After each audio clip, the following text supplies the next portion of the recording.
Hello दोस्तों, स्वागत है आपका एक बार फिर से मेरे यूट्यूब चैनल कहानियों का सफ़र में। आज मैं आपके लिए एक नई कहानी लेकर आई हूँ। बरसों पुरानी बात है। एक गांव में देवदत्त नाम का ब्राह्मण अपनी पत्नी देवकन्या के साथ रहता था। उन दोनों की कोई संतान नहीं थी। आखिरकार कुछ वर्षों के बाद उनके घर प्यारे से बच्चे ने जन्म लिया। ब्राह्मण की पत्नी अपने बच्चे को बहुत प्यार करती थी। एक दिन की बात है, ब्राह्मण की पत्नी देवकन्या को अपने घर के बाहर नेवले का छोटा सा बच्चा मिला।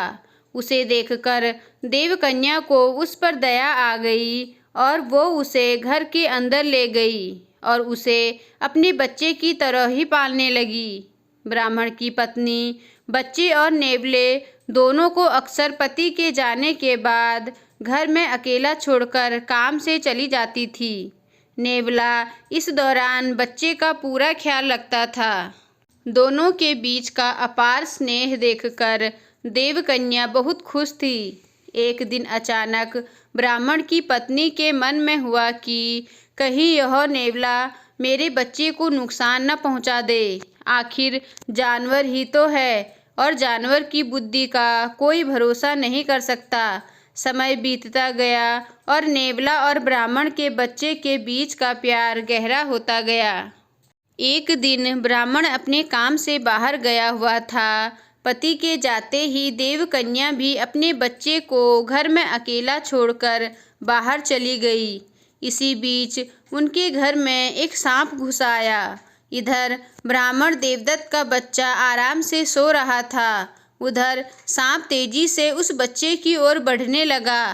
पास में ही नेवला भी था। जैसे ही नेवले ने सांप को देखा तो वो सतर्क हो गया।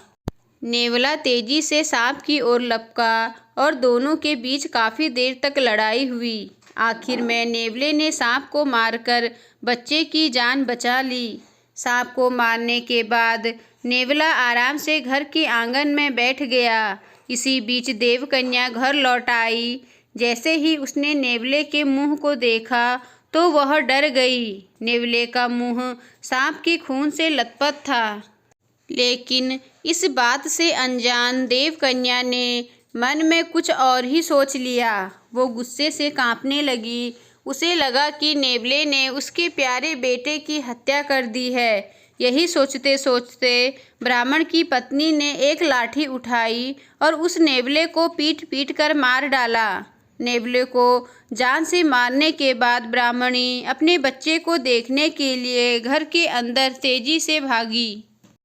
वहाँ बच्चा हंसते हुए खिलौनों के साथ खेल रहा था। इसी दौरान उसकी नज़र पास में मरे पड़े सांप पर गई। सांप को देखते ही देवकन्या को बहुत पछतावा हुआ। वो भी नेवले से बहुत प्यार करती थी, लेकिन गुस्से और अपने बच्चे के मोह में उसने बिना कुछ सोचे समझे नेवले को मार दिया था। अब ब्राह्मण की पत्नी जोर जोर से रोने लगी, लेकिन तब तक बहुत देर हो चुकी थी। उसी समय ब्राह्मण भी घर लौट आया। वह पत्नी की रोने की आवाज़ सुनकर दौड़ता हुआ घर के अंदर गया। उसने पूछा, देवकन्या, तुम क्यों रो रही हो? ऐसा क्या हो गया? उसने अपने पति को सारी कहानी सुना दी। नेवले की मौत की बात सुनकर ब्राह्मण देवदत्त को बहुत दुख हुआ। दुखी मन से ब्राह्मण ने कहा, तुम्हें बच्चे को घर में अकेले छोड़कर जाने और अविश्वास का दंड मिला है। इस कहानी से हमें यह सीख मिलती है, बिना सोचे समझे गुस्से में आकर कोई काम नहीं करना चाहिए। साथ ही विश्वास की डोर को कभी शक की वजह से टूटने नहीं देनी चाहिए। तो दोस्तों, आपको आज की कहानी कैसी लगी मुझे कमेंट कर ज़रूर बताएं। और अगर आपको कहानी पसंद आई हो तो मेरे चैनल को सब्सक्राइब कीजिए और लाइक कीजिए और आगे शेयर कीजिए। धन्यवाद।